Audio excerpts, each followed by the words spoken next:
मैं आदरणीय सभापति जी का धन्यवाद देती हूं। जहां राष्ट्र की विविधता और अधिक उज्जवल होने की बात कही गई है, वहीं देश की एकता मजबूत और अटल होने की भी बात करी गई है। हम सभी सांसदगण इस बात को मानते हैं, इस बात से सहमत है।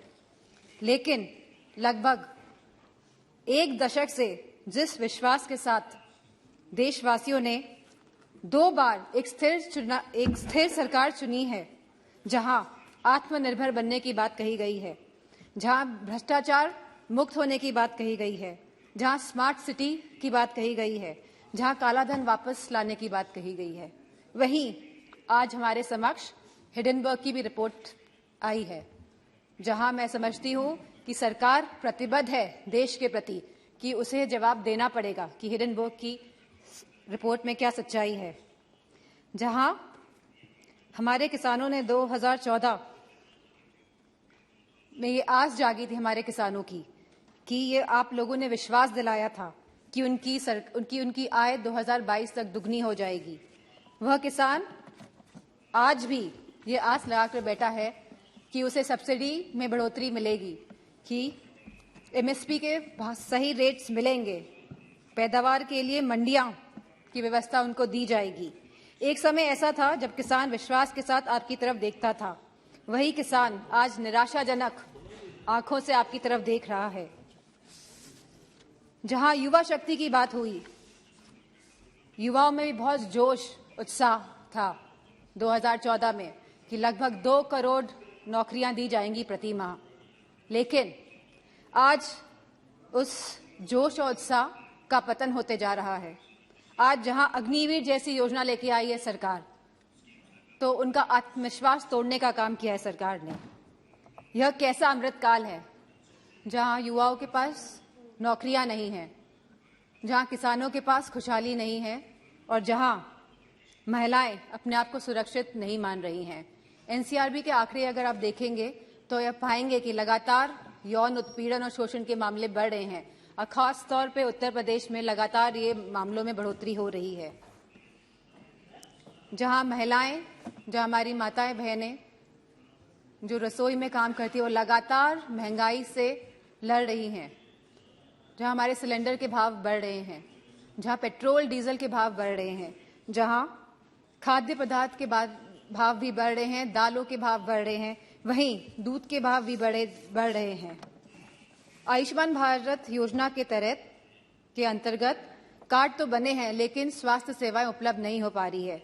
और जैसा कि दानिश सर ने कहा कि डॉक्टर नहीं है अस्पतालों में, और यूपी में गोरखपुर और रायबरेली में जहां एम्स हैं, वहां पे भी सहूलियतें नहीं मिल पा रही हैं क्योंकि डॉक्टर की सुविधा नहीं है, डॉक्टर की कमी है।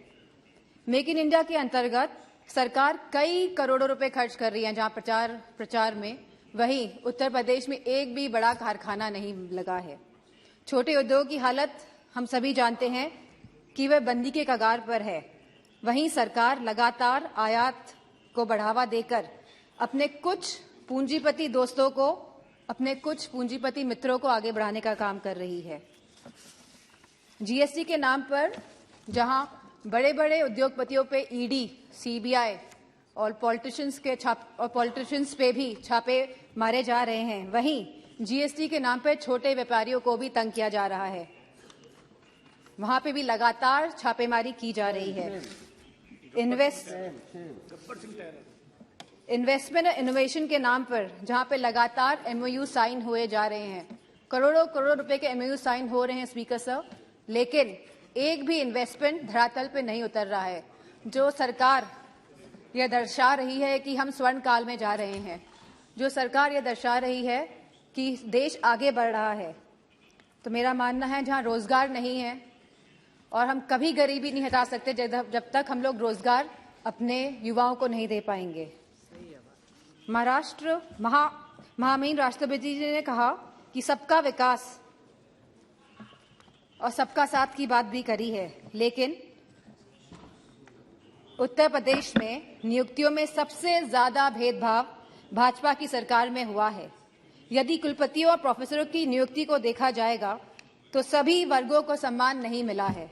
जहां राष्ट्रपति जी ने अनुसूचित जाति, जनजाति, पिछड़ा वर्ग, अति पिछड़ा वर्ग की भी बात करी है, लेकिन जातिगत जनगणना की बात नहीं हुई है।